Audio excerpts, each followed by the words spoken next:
Después de 45 años de lealtad absoluta, mis propios hijos me trataron como si fuera un residuo molesto. En el instante en que Elena, mi esposa, exhaló su último suspiro, el barniz de decencia de la familia Villarreal se desmoronó por completo. Me arrojaron un sobre desgastado directamente al rostro y rugieron con un desprecio que me heló la sangre. Nunca fuiste parte de esta familia, solo eras ayuda doméstica no remunerada. Lárgate de esta casa y no te atrevas a volver jamás. Fui traicionado y expulsado de mi propio hogar con una amargura que no cabe en las palabras. Dentro de aquel sobre no encontré el dinero que esperaban los buitres, sino una vieja llave de latón, oxidada y pesada. Se mofaron de la impotencia de un anciano que creían derrotado, pero cometieron un error fatal al subestimar a un hombre que ha dedicado su vida a entender cómo se sostienen las estructuras.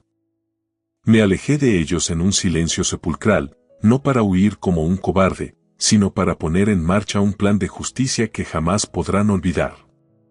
Hola y bienvenidos a esta historia de traición y redención. Antes de descubrir por qué Elena me dejó una llave oxidada después de casi medio siglo a su lado, os pido que le deis a me gusta, os suscribáis al canal y me contéis en los comentarios desde qué parte del mundo nos estáis siguiendo. Recordad que este relato es una obra de ficción creada para vuestro entretenimiento, pero que encierra reflexiones profundas sobre la lealtad y la verdad. El aire en el despacho de Álvaro Preciado no solo olía a caoba cara, sino a una fría calculada finalidad. Me senté en un sillón de cuero de respaldo alto, sintiendo que aquel mueble era más un banquillo de acusados que el asiento para una lectura de testamento. Soy Rafael Hernández, tengo 71 años y soy un inspector de puentes jubilado. Mis manos aún conservan los callos de toda una vida dedicada a verificar la integridad estructural de las grandes obras de España, pero en esa sala, rodeado de tiburones, me sentía tan frágil como un plano de papel en medio de una tormenta atlántica. Elena se había ido hacía apenas 2 semanas, y el pesado silencio del despacho parecía estar midiendo centímetro a centímetro mi valor real. Álvaro Preciado, un abogado especializado en derecho marítimo con una voz que recordaba al sonido de piedras triturándose, sostenía el sobre de color crema que estaba a punto de desmantelar mi mundo. Me observó con una lástima profesional que me revolvió el estómago. Junto al ventanal que daba a los tejados señoriales de Madrid estaba Gabriel Villarreal, de 58 años, con la postura arrogante de quien ya se siente dueño de todo el skyline de la capital. A su lado, Leonor Villarreal, de 56 años, impecable en un traje de diseño que costaba más que mi furgoneta, golpeaba una uña perfecta contra la mesa. Sus ojos eran tan gélidos como las marcas de lujo que gestionaba en la Milla de Oro. Mateo Villarreal, a sus 54 años, no dejaba de mover la pierna con la energía nerviosa de un analista de fondos de inversión atrapado en una operación perdedora. Por último, Sofía Villarreal, la menor con 52 años, revisaba su reflejo en el iPhone con una indiferencia practicada, con la mente más puesta en su próximo complejo turístico en la Costa del Sol que en el hombre al que estaba a punto de dejar en la calle. Álvaro se aclaró la garganta y comenzó a desglosar el patrimonio de 16 millones de euros de mi esposa. Mi corazón golpeaba mis costillas mientras enumeraba propiedades en Sotogrande, acciones y activos líquidos, todos repartidos entre las 4 personas que me habían ignorado sistemáticamente durante décadas. Entonces llegó el colapso. Álvaro leyó la cláusula sobre mi estatus legal. El testamento de Elena clasificaba oficialmente nuestros 45 años de matrimonio como servicio doméstico. ¿Habéis sentido alguna vez que el suelo se vuelve líquido? Mientras ellos me veían ahogarme, me describieron como personal de casa que había sido adecuadamente compensado durante su estancia.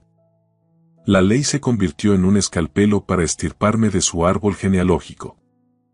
Gabriel soltó una carcajada seca. Dijo que 45 años era demasiado tiempo para ser un mayordomo gratis.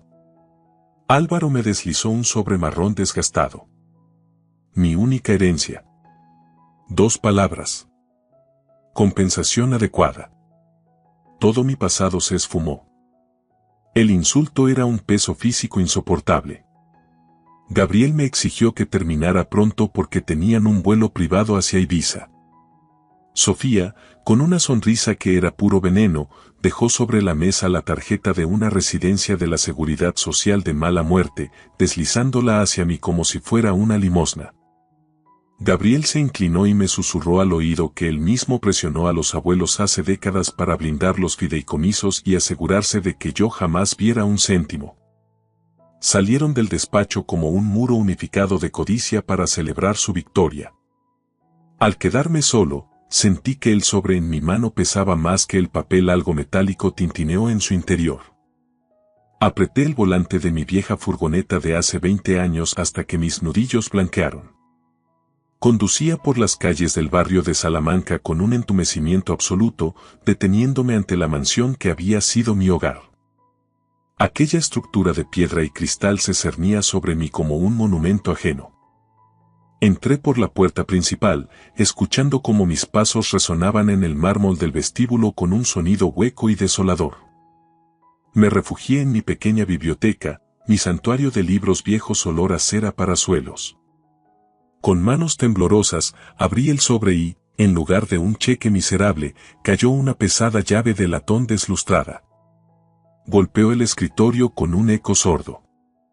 Había una nota con la caligrafía elegante y evocadora de Elena. Ve a la isla de Ons, decía. Confía en mí una última vez.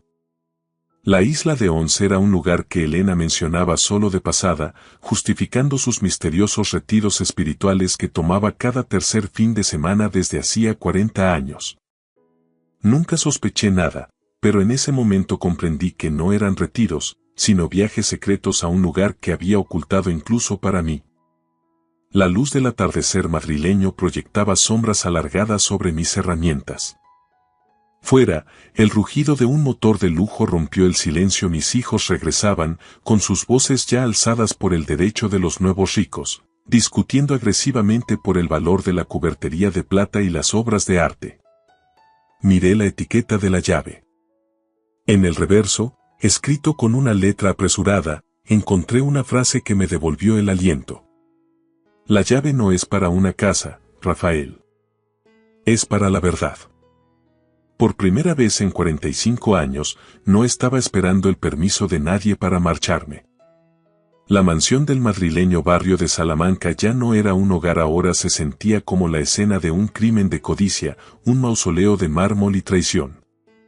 Mientras terminaba de cerrar mis pertenencias, escuché el clic autoritario y rítmico de unos tacones sobre el suelo de piedra pulida del pasillo. No necesitaba verla para saber que era Leonor. Me moví hacia el ala superior con la eficiencia silenciosa de quien ha pasado décadas sin querer molestar. No toqué las reliquias familiares, ni el arte abstracto que Elena compraba en galerías exclusivas de la calle Jorge Juan. En su lugar, empaqué mis viejas herramientas de inspector de puentes. Los calibres de acero, los niveles y las cintas métricas que habían sido mis únicos compañeros leales durante mi vida laboral. Esas herramientas tenían más alma que cualquier habitante actual de esta casa. Estaba doblando con cuidado una vieja camisa de franela cuando Gabriel y Leonor irrumpieron en la habitación. No venían solos, los acompañaba una tasadora de traje gris marengo que ya estaba apuntando con una cinta métrica digital a las molduras del techo. Me ignoraron por completo. Hablaban de mí en tercera persona, como si yo fuera una pieza de mobiliario obsoleta que estorbaba en el inventario. Leonor señaló mi cómoda de caoba, comentando con voz gélida que los muebles del servicio debían ser enviados al punto limpio de inmediato para no contaminar la nueva decoración. Gabriel se apoyó en el marco de la puerta con una sonrisa de suficiencia. Murmuró algo sobre vaciar toda el ala norte, afirmando que el olor a viejo y tabaco barato estaba tan impregnado en las paredes que solo una reforma integral podría salvar el valor de mercado de la propiedad. Ignoré el sabor acre de la amargura en mi garganta. ¿Todavía sigues aquí, Rafael? Preguntó Gabriel con una falsa sorpresa que me produjo náuseas. Pensé que el camión de mudanzas que mencionó Álvaro era para llevarse tu ego, pero parece que te gusta quedarte donde no te quieren, como una mancha que no sale con lejía. No le di la satisfacción de una sola palabra. Cerré mi maleta, dispuesto a cruzar el umbral del desprecio. Pero al intentar apagar la luz de la mesilla, un pitido digital agudo resonó desde el pasillo. Clic. Me di cuenta de que Gabriel ya había modificado los códigos del sistema de seguridad de Prosegur. Me estaban borrando de mi propia historia incluso antes de que mis pies tocaran la acera. Pasé las siguientes horas en una pequeña habitación de invitados, esperando a que la noche madrileña se volviera cerrada y oscura. A las 4 de la madrugada, bajé la gran escalera de caracol con la cautela de un ladrón en su propia casa. Al llegar al vestíbulo principal, encontré a Gabriel sentado en un sillón orejero, a oscuras, con una copa de coñac de 1000 euros en una mano y sosteniendo el jarrón de cristal de la granja, el favorito de Elena, a la luz de la luna que entraba por el ventanal. ¿Te vas tan pronto, padre?, preguntó con una voz ronca por el alcohol. Ni siquiera te has despedido de la cubertería de plata de la abuela. Me detuve frente a la pesada puerta de madera. Quédate con la plata, Gabriel, le solté sin concederle el honor de mirarle a la cara. Vas a necesitar cada moneda para intentar recomprar el alma que has perdido esta noche. Salí hacia mi vieja furgoneta. El rugido áspero del motor diésel fue mi primer grito de libertad en décadas. Al cruzar las pesadas puertas de hierro de la finca por última vez, vi un coche oscuro aparcado bajo una farola fundida.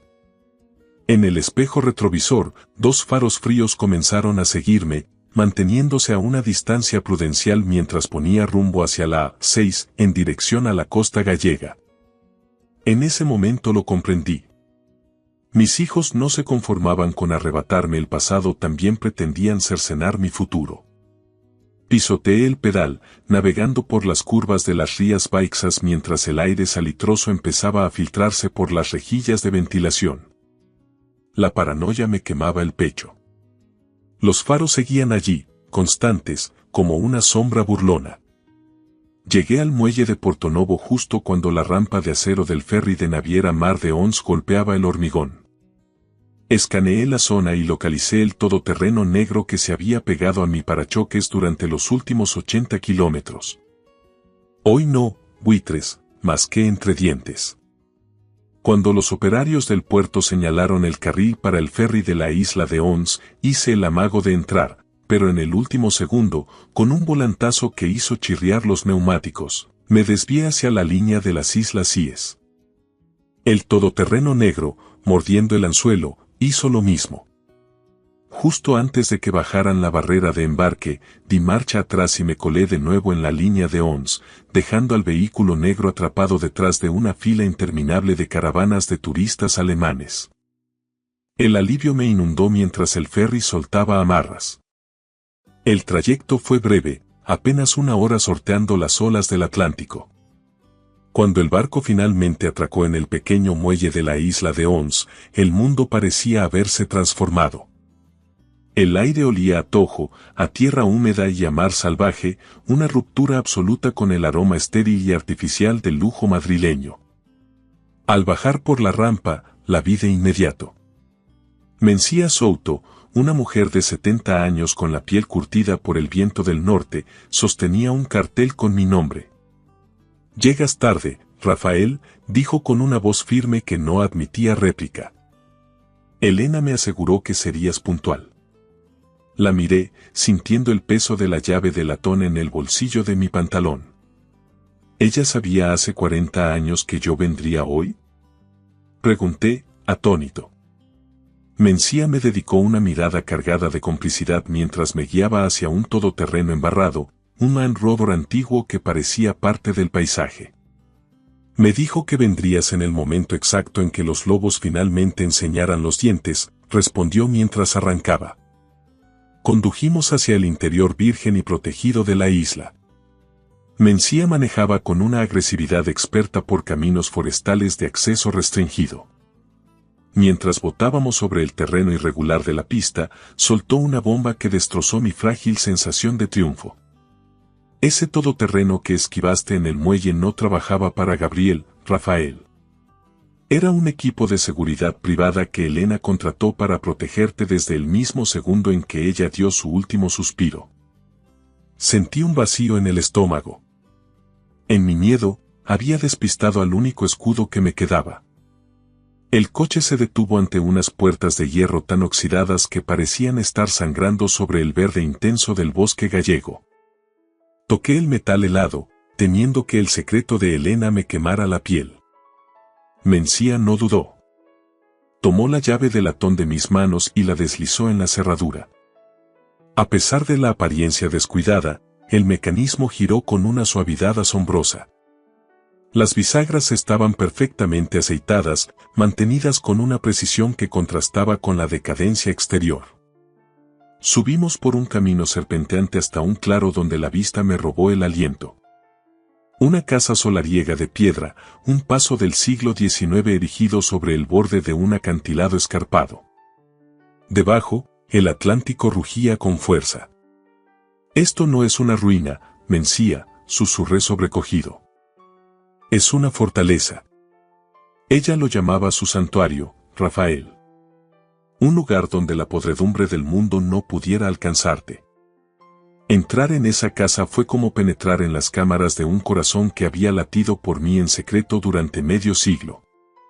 No olía a museo olvidado, olía a lavanda fresca, a cera de abeja para muebles y a la brisa limpia del mar. Al entrar en el salón principal, me quedé petrificado. Las paredes no ostentaban el arte abstracto de Madrid. Estaban cubiertas, de arriba a abajo, por cientos de fotografías enmarcadas. Todas eran de mí. Me vi en los años 80, con el casco blanco puesto, inspeccionando los cimientos de un puente en construcción. Había fotos mías durmiendo en mi sillón, riendo por chistes que ya no recordaba, viviendo una vida que ella había documentado con un amor silencioso y devoto. Mencía me entregó entonces una carpeta de cuero envejecido. Al abrirla, mis ojos se nublaron. Era la escritura de propiedad de toda la finca. El documento, legalizado en 1978, establecía que yo era el propietario legal de aquel patrimonio multimillonario desde hacía décadas. ¿Cómo podía reconciliar a la mujer que me había llamado sirviente en su testamento público con la mujer que había construido en secreto esta catedral de piedra y recuerdos para asegurar mi existencia? La verdad estaba empezando a emerger, y era mucho más compleja de lo que mis hijos podrían imaginar jamás. Me acerqué a la chimenea de piedra caliza, donde una fotografía de gran formato ocupaba el lugar de honor en la repisa. Era una instantánea espontánea de Elena y yo, tomada en el verano de 1986. Estábamos en una terraza frente al Mediterráneo, sonriendo, apoyados el uno en el otro con una intimidad tan tangible que sentí su recuerdo como un puñetazo directo en las costillas. Mis ojos, sin embargo, se desviaron hacia otra foto, una mucho más reciente, de hace apenas 3 meses. Estaba tomada a través de una de las ventanas de nuestra casa de Madrid, una que yo siempre creía cerrada a cal y canto. Alguien me había estado observando y documentando mi vida, incluso en mis momentos de mayor soledad. Mencía sacó de su bolsillo una segunda llave. A diferencia de la anterior, esta estaba pulida como un espejo, resplandeciendo bajo la luz de las lámparas de aceite. «Esta es la última pieza del engranaje», Rafael dijo en un susurro cargado de solemnidad. «El resto de la historia queda a solas entre tú y las cartas». Subí las escaleras de madera de castaño, que crujían bajo mi peso con una familiaridad reconfortante, casi como si la casa me estuviera saludando. Me detuve ante la pesada puerta de roble del estudio principal. Tenía la extraña certeza de que, al girar esa llave, terminaría de morir el hombre que yo creía haber sido durante las últimas 4 décadas. Al entrar, me quedé sin aliento. Los registros que llenaban las estanterías de esta sala no abarcaban todo nuestro matrimonio, comenzaban con una precisión quirúrgica en julio de 1986. Ese fue exactamente el mes en que recibí mi ascenso a inspector jefe de puentes en el Ministerio de Fomento. Siempre lo recordé como el mayor hito de mi carrera, el día que celebramos con una cena lujosa, sin sospechar ni por un segundo que aquel ascenso fue el detonante de una maniobra defensiva que duraría décadas. 3 paredes del estudio estaban forradas con archivadores idénticos y sobresellados con lacre, un archivo monolítico de una vida vivida en paralelo a la mía, una sombra constante de la que yo no sabía nada. Estaban organizados con una precisión clínica, desde aquel fatídico verano del 86 hasta marzo de 2026. Había exactamente 480 cartas. Una por cada mes que Elena había pasado mostrándose fría, distante y aparentemente indiferente a mi existencia. En el centro del escritorio de caoba descansaba un sobre de color crema. La caligrafía firme y elegante de Elena rezaba: «Lee esto primero». Al romper el sello de lacre rojo, un aroma que no había percibido en décadas, el perfume cítrico y suave que usó el día de nuestra boda, emanó de las páginas, inundando la estancia. Dentro del sobre había algo más que una confesión escrita. Mis dedos rozaron una tarjeta microt y un pergamino doblado que revelaba un mapa detallado de los sensores de seguridad ocultos de la finca y del sistema de vigilancia que ella misma había financiado. Elena no solo me había dejado un diario personal, me había legado un centro de mando estratégico. Desplegué la carta con manos temblorosas. Mi corazón martilleaba contra mi pecho. La primera línea no pedía perdón, ofrecía una disculpa por mi propia supervivencia. Elena revelaba con una honestidad brutal que durante 35 años había vivido como una completa extraña en su propia piel. Describía el 14 de junio de 1986 como el día en que la mujer que yo amaba tuvo que morir para que pudiera nacer una protectora implacable. No se trataba de una tragedia por desamor, sino de un presupuesto de defensa fríamente calculado para salvarme la vida. Elena confesaba que el complot para deshacerse de mí no había nacido de un capricho pasajero de la codicia de nuestros hijos, sino que fue un esquema alentado y alimentado por sus propios padres, mis suegros. Ellos siempre me despreciaron. Para ellos, yo era un inspector de puentes de clase baja, un obrero con estudios que no tenía lugar en su imperio de biotecnología y finanzas. Fueron ellos quienes inocularon el veneno en el oído de Gabriel desde que era adolescente. La carta me transportó a una noche de tormenta en 1986 en nuestra residencia de Madrid. Elena relataba cómo, estando en el pasillo, escuchó risas crueles tras la puerta del dormitorio de Gabriel. Sus propios hijos y sus padres hablaban de mí como si fuera ganado. Planeaban manipular mis informes médicos para obtener un diagnóstico falso de demencia senil prematura, con el fin de incapacitarme legalmente y enviarme a una residencia de tercera categoría en las afueras, donde me pudriría mientras ellos liquidaban los 15 millones de euros en acciones de la compañía de Elena. La voz de Gabriel, joven pero ya depredadora, argumentaba que yo sería feliz mientras tuviera una ventana y 3 comidas al día. Elena reveló que no solo los había escuchado, sino que había grabado la conversación en secreto, esperando pillar una filtración de información corporativa, solo para descubrir que la filtración era la propia humanidad de su familia. En ese instante comprendió que, para salvarme, tendría que matar nuestro matrimonio. Tuvo que convertirse en un monstruo exterior para mantener a raya a los verdaderos monstruos que dormían bajo nuestro techo. Explicó que el lenguaje de personal de servicio utilizado en el testamento no era el insulto final que yo había sentido. Era una maniobra legal quirúrgica propia del derecho sucesorio español. Al clasificarme oficialmente como personal doméstico adecuadamente compensado, se aseguraba de que los hijos nunca pudieran impugnar el testamento reclamando que yo había ejercido influencia indebida como cónyuge para manipular su patrimonio. Era un escudo legal impenetrable, no un gesto de desprecio. Detalló cómo comenzó el desmantelamiento sistemático de nuestra relación pública en julio de 1986. Dejó de incluirme en las galas del IBEX 35, ordenó al servicio que me tratara con la distancia de un invitado y comenzó su interpretación magistral como matriarca gélida. Te convertí en un fantasma para que ellos dejaran de intentar convertirte en un cadáver, confesaba en el papel. Cada vez que ella olvidaba mi cumpleaños o me obligaba a comer solo en la cocina bajo la mirada burlona de Gabriel, yo sentía que se marchitaba un trozo de mi alma. Pero la carta afirmaba que cada palabra dura pronunciada frente a los hijos era una mentira calculada para proteger mi espalda. Cada mirada fría era, en realidad, una oración desesperada por mi seguridad.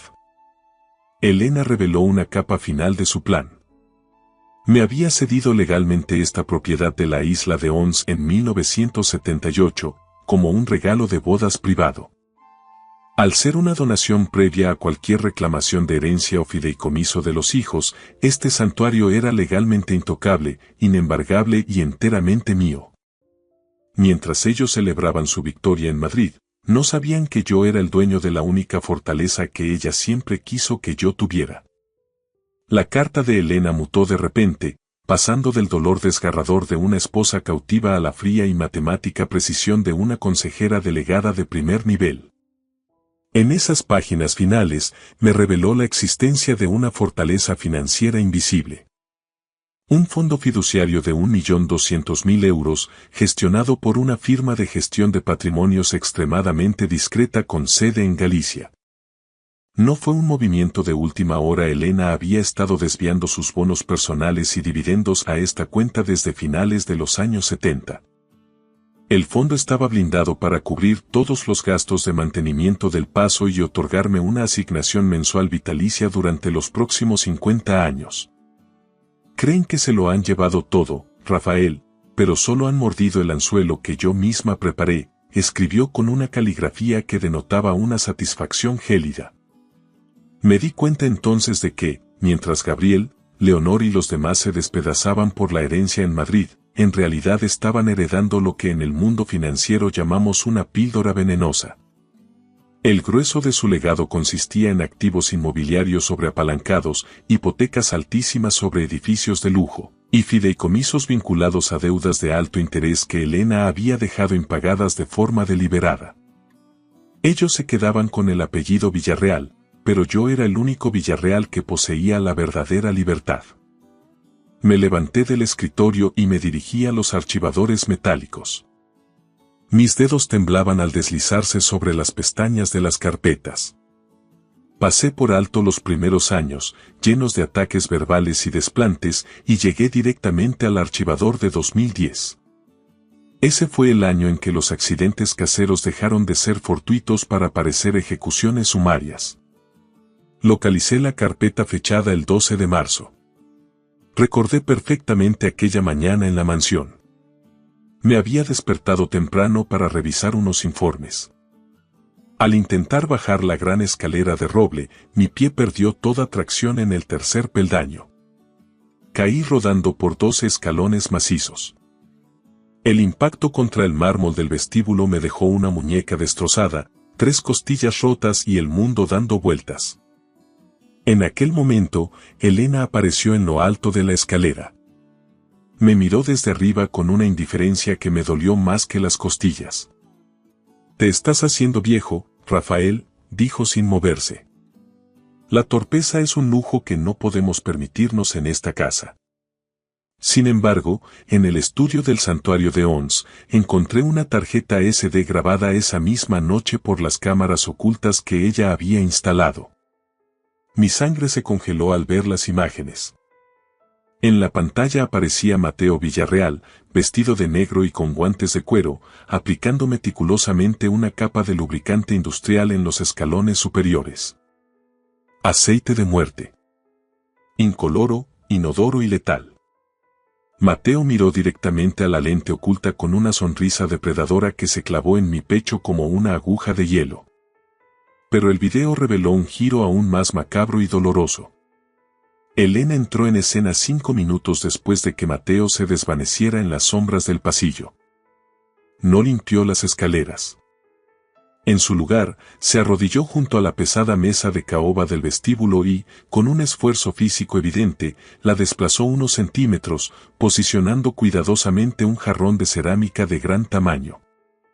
Comprendí con horror que Elena estaba calculando la trayectoria de mi caída inevitable. Había movido los muebles para desviarme del borde afilado de mármol de la mesa, un impacto que seguramente me habría aplastado el cráneo de forma instantánea. Prefirió que sufriera lesiones menores, huesos rotos, antes que permitir que la trampa mortal de su propio hijo tuviera éxito. Pausé el video en su rostro. Su expresión era una máscara de agonía absoluta, un grito silencioso que yo había confundido con desprecio durante 8 largos años.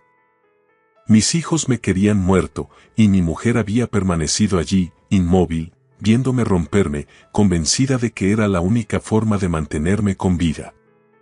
La siguiente carpeta era aún más voluminosa.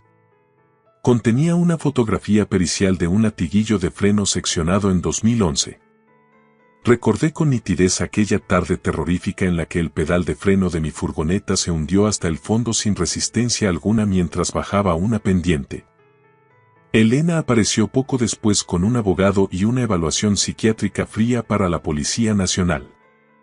Les dijo a los agentes, delante de mí, que yo estaba sufriendo episodios graves de demencia senil y que ya no se me podía confiar el volante de un vehículo. Ahora, con la verdad sobre el escritorio, comprendía que aquello no era una humillación pública para destruirme, sino su manera radical de quitarme de la carretera para que mis hijos no pudieran volver a intentar asesinarme simulando un accidente de tráfico. Cada acto de crueldad aparente había sido una capa de blindaje. La carta final de Elena, la número 480, terminaba con una instrucción simple pero devastadora en su sencillez. Sé libre, Rafael. He pagado el precio de tu libertad con mi propio infierno. No dejes que su codicia gane la última batalla. Me dejé caer en el suelo de madera de castaño, apoyando la espalda contra el escritorio que aún guardaba el aroma de Elena. Me sentía libre. Pero no era una libertad física, de la casa o de los hijos, era una liberación de la gran mentira que había vertebrado mi existencia. 35 años creyendo que era una carga molesta, un mayordomo tolerado, un error en la genealogía de los Villarreal. Todo ese peso se disolvió en el aire salino de la isla. Sin embargo, la paz en Ons dura lo que tarda en cambiar el viento. De repente, una alerta sonora rasgó el silencio del estudio. Un aviso del sistema de seguridad perimetral. En la pantalla táctil apareció un punto de GPS. Un monovolumen de alquiler que acababa de desembarcar del último ferry de la tarde. Los buitres habían aterrizado en la isla, pero esta vez no buscaban un festín. Venían, aunque aún no lo sabían, a suplicar por sus vidas. Mencía me llamó por el intercomunicador desde la entrada de la finca. Confirmó que Gabriel, Leonor, Mateo y Sofía habían bajado del vehículo. Me describió una escena patética. Parecían frenéticos, desaliñados, con el barniz de la elegancia madrileña agrietado por la realidad de sus cuentas bancarias congeladas y sus tarjetas de crédito rechazadas en los hoteles de lujo. Mencía añadió, con una nota de sarcasmo, que habían contratado a un cerrajero de San Censo para entrar por la fuerza en lo que ellos todavía creían que era una ruina olvidada. Sonreí para mis adentros. El cerrajero era el sobrino de Mencía. Déjalos pasar, Mencía, dije con una calma que me sorprendió a mí mismo. Las puertas de esta casa se construyeron precisamente para aguantar este tipo de clima. Me preparé para el encuentro. No busqué armas, sino la verdad, que es mucho más afilada. Bajé del estudio las carpetas con las pruebas gráficas. Las fotos de las escaleras aceitadas, los informes periciales de los frenos seccionados y las analíticas de la medicación alterada. Lo coloqué todo con una precisión milimétrica sobre la mesa de comedor de piedra. Después, me senté en el sillón de mimbre que Elena solía usar en el porche, esperando bajo la luz mortecina del crepúsculo gallego. El monovolumen frenó en seco, levantando una nube de polvo y gravilla. Gabriel lideraba el grupo, aferrando con fuerza un tubo de planos y documentos. Se habían tomado la molestia de pagar a un abogado corrupto para falsificar una nueva escritura de propiedad. Fuera de nuestra propiedad, Hernández. gritó Gabriel mientras subía los escalones del porche con las piernas temblándole. Este paso pertenece al patrimonio de los Villarreal. Tenemos los papeles legales que lo acreditan. Lárgate antes de que llamemos a la Guardia Civil. No pestañeé. Me limité a señalar la puerta con un gesto pausado. Entrad, dije simplemente. Os estamos esperando. Una vez dentro del estudio, rodeados por el archivo de sus propios pecados, su arrogancia se desmoronó como un castillo de naipes. Les mostré los vídeos. Mateo se puso lívido, casi gris, al verse a sí mismo en alta definición aplicando lubricante en las escaleras. Leonor empezó a sudar frío cuando leyó el informe técnico sobre los frenos de mi furgoneta. Pero fue Sofía quien se derrumbó físicamente ante los resultados del laboratorio que demostraban que había sustituido las pastillas críticas de Elena por placebos de azúcar para acelerar el desenlace. Cada acto, intento de asesinato, maltrato a un anciano, falsedad documental, tiene un peso específico que os va a enterrar, les expliqué con una voz carente de emoción. Elena no dejó esto al azar. Todas estas pruebas están ya en un servidor seguro fuera de España. Se enviarán automáticamente a la Fiscalía de Madrid si yo no introduzco un código de seguridad cada 48 horas. Gabriel soltó el tubo de documentos, que rodó por el suelo con un sonido hueco y ridículo. Mamá no nos haría esto, balbuceó, con los ojos llenos de terror. Ella no enviaría a sus propios hijos a la cárcel de Soto del Real. Ella no os quería en jaulas, Gabriel. Pero tampoco iba a permitir que siguierais siendo los monstruos que sois. Fue entonces cuando les revelé su nueva realidad. Gracias a las maniobras financieras de Elena, yo era ahora su único acreedor. Poseía sus hipotecas, sus líneas de crédito y, en la práctica, su propia existencia financiera. Les puse un contrato de redención sobre la mesa de caoba. Las condiciones eran absolutas e innegociables. Gabriel cumpliría una sentencia de 4 años por la manipulación de los frenos, pero no en una celda común, sino trabajando como asistente legal para presos sin recursos económicos, bajo mi supervisión. Mateo trabajaría en los proyectos de reconstrucción de los muros de piedra de la isla por el salario mínimo profesional, manteniendo una sobriedad estricta controlada por Mencía. Leonor y Sofía gestionarían la granja orgánica y el refugio para mujeres que Elena había proyectado. Vivirían en las antiguas casas de los trabajadores, despojadas de bolsos de marca y cenas en restaurantes con estrella Michelin. Ganaréis 15 euros la hora, repetí, mirándoles a los ojos. Sudaréis. Sangraréis. Y llegará el día en que me daréis las gracias por la oportunidad de volver a ser seres humanos. Se quedaron en un silencio sepulcral, aceptando su transición de herederos millonarios a peones de su propia redención. Los vi salir hacia sus nuevas y humildes viviendas bajo la lluvia fina y persistente de Galicia. Esa noche, me retiré al estudio. Ya no era un museo del trauma, sino un santuario de paz absoluta. Coloqué la última carta, la número 480, en el archivador. Me di cuenta de que Elena no solo había planeado mi supervivencia física, sino que me había trazado un mapa exacto hacia la serenidad. La inspección ha terminado, Elena. El puente es sólido.